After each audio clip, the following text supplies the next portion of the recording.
menghitung hari-hari, agar kami beroleh hati bijaksana, agar kami beroleh hati bijaksana. Ajar kami Bapa, ajar kami Bapa, hidup dalam jalan-Mu, hidup dalam jalan-Mu, agar semua rencana-Mu Tuhan, agar semua rencana-Mu digenapi.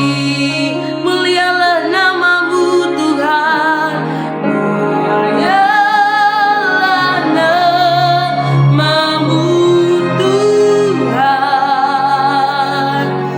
dan ajai jalan-Mu.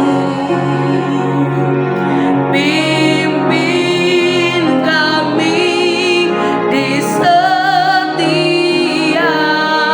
waktu, besar setiamu, besar setiamu Tuhan. Agunglah karya-Mu, agunglah karya-Mu Yesus.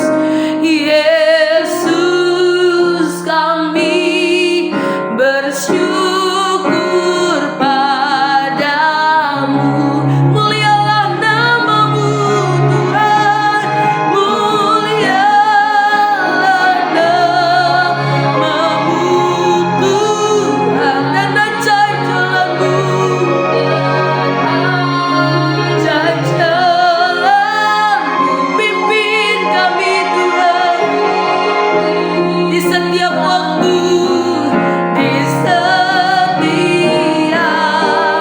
waktu, besar setiamu Tuhan, besar setiamu Tuhan. Agunglah karya-Mu Yesus.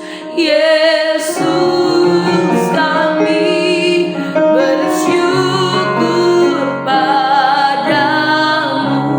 Yesus, kami bersyukur padamu. Yesus, kami bersyukur padamu. Terima kasih Bapa. Ajar kami Tuhan menghitung hari-hari kami. Yang mau diajar Tuhan beroleh hati yang bijaksana. Melalui perenungan hari ini Tuhan Yesus bantu kami, berikan kami hikmat untuk memahami. Dalam nama Tuhan Yesus, haleluya. Amin. Shalom Bapak Ibu Saudara-saudari, kita berjumpa lagi dalam perenungan intim dengan Allah. Pada hari ini, hari Rabu, tanggal 26 Juni 2024, kita akan mendengarkan dan merenungkan sebagian daripada firman Tuhan yang bertemakan Iman melahirkan komitmen. Pada perenungan hari ini yang berfokus dalam Yosua 24 ayat 15b. Saya akan membacakannya, demikian firman Tuhan. Tetapi aku dan seisi rumahku, kami akan beribadah kepada Tuhan. Terdapat pesan yang sangat kuat yang ingin disampaikan firman Tuhan ini, yakni setiap keluarga hendaknya berkomitmen untuk beribadah kepada Tuhan. Berangkat dari hal tersebut, terdapat dua hal yang ingin disampaikan terlebih dahulu. Yang pertama, keluarga adalah lembaga pertama yang dibentuk oleh Tuhan. Tuhan yang mencipta manusia laki-laki dan perempuan segambar dengan Allah. Tuhan yang mempertemukan mereka di Taman Eden. Harmoni, bahagia, dan damai sejahtera. Setelah itu, Allah memberkati mereka dan berfirman, "Beranak cuculah dan bertambah banyak, serta penuhilah bumi." Keluarga adalah komunitas inti dalam masyarakat. Karakter setiap orang dibangun dalam keluarga. Hal-hal yang terdapat dalam keluarga akan tergambar dalam masyarakat. Keluarga tidak akan dipisahkan dari gereja, masyarakat, dan bangsa. Keluarga bahagia, gereja akan sejahtera.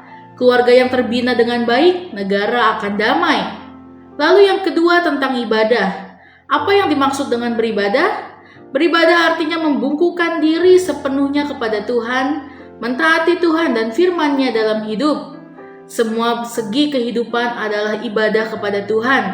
Ketika tidur, bangun, mandi, makan, di perjalanan, di tempat pekerjaan, saat berbicara dengan siapapun, ketika ujian, pada waktu belanja, dan atau memikirkan sesuatu adalah ibadah.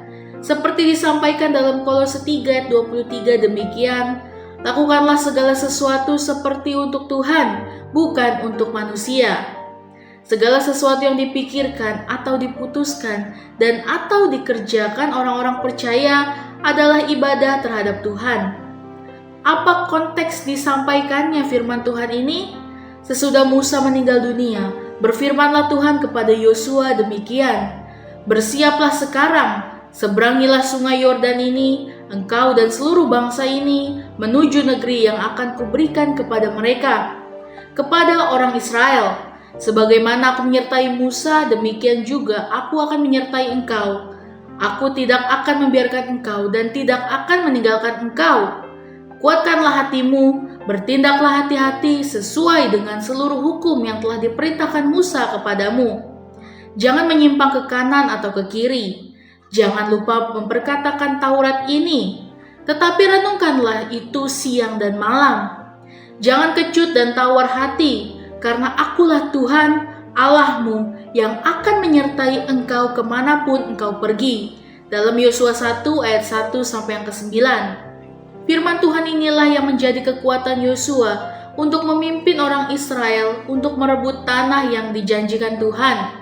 Setelah Yosua melaksanakan firman Tuhan, menyeberangi sungai Yordan, merebut tanah yang dijanjikan, membagikan tanah tersebut kepada 12 suku Israel, dan telah sekian lama tinggal pada tanah tersebut, sekarang ia telah tua. Sebelum meninggal, Yosua mengumpulkan para tua-tua, kepala tua-tua, para hakimnya, para pengatur pasukan, dan seluruh bangsa Israel di Shichem. Saat itulah Yosua melaksanakan pembaruan komitmen dengan seluruh bangsa Israel, sama seperti yang dilakukan Tuhan kepadanya pada masa silam. Demikian juga Yosua melaksanakan pembaruan peneguhan keyakinan dengan semua orang Israel. Awalnya Yosua menceritakan kisah Abraham dipanggil oleh Tuhan dari penyembahan berhala. Di tengah kuatnya pengaruh penyembahan berhala di tanah Ur Kasdim, Abraham mendengar, memperhatikan dan mengikuti panggilan Tuhan. Karena Abraham percaya kepada panggilan itu, Tuhan mengkehendaki Abraham menjadi keluarga, kaum, dan bangsa yang beriman kepadanya. Tuhan akan memberkati Abraham menjadi berkat bagi bangsa-bangsa, walau banyak menghadapi tantangan. Tuhan memiliki kasih pilihan bagi bangsa yang akan besar itu. Tuhan akan menuntun mereka menjadi alat di tangannya.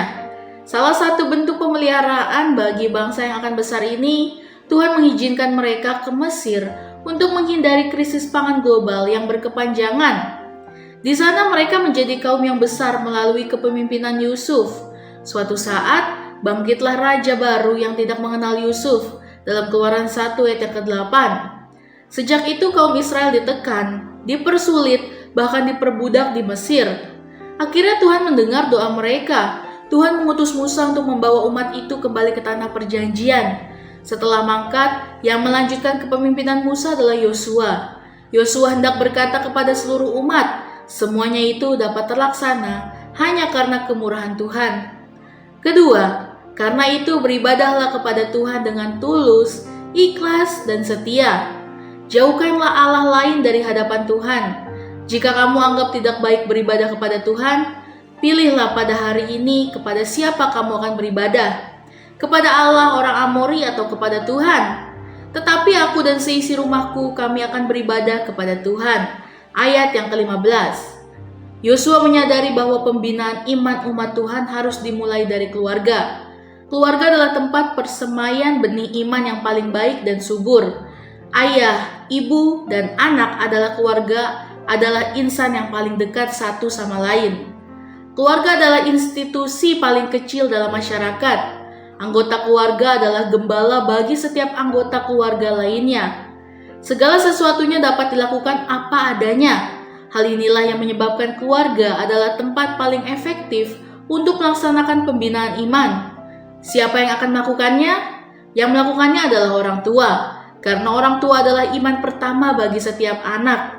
Jika setiap orang tua dalam keluarga umat Tuhan menyadari hal ini, maka pembinaan iman bagi setiap anggota keluarga akan terlaksana dengan secara baik. Pembinaan iman dalam keluarga akan berdampak positif bagi pengembangan kepribadian setiap anak. Sementara guru di sekolah, pembina di gereja, dan masyarakat adalah sekolah lanjutan dari pembinaan karakter yang telah dilakukan orang tua. Pembinaan iman yang dilakukan dalam keluarga dapat terlaksana secara baik. Setiap anak akan memiliki kepribadian yang kokoh di kemudian hari. Setiap anak yang mendapatkan pembinaan iman yang baik dalam keluarga akan menjadi kepribadi yang berdampak positif di lingkungan sekolah atau kampus, gereja, pekerjaan, dan masyarakat. Amin. Mari sama-sama kita berdoa. Bapa yang baik, terima kasih Tuhan Yesus pada perenungan hari ini. Biarlah firman ini merema di kehidupan kami bagaimana iman kami Tuhan yang melahirkan komitmen-komitmen kami Tuhan hanya kepadamu.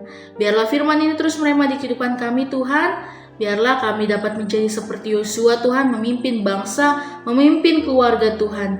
Dimanapun setiap kami berada, biarlah langkah dan perbuatan kami seturut dengan kehendak-Mu. Terima kasih Tuhan Yesus, di dalam nama Tuhan Yesus. Haleluya. Amin.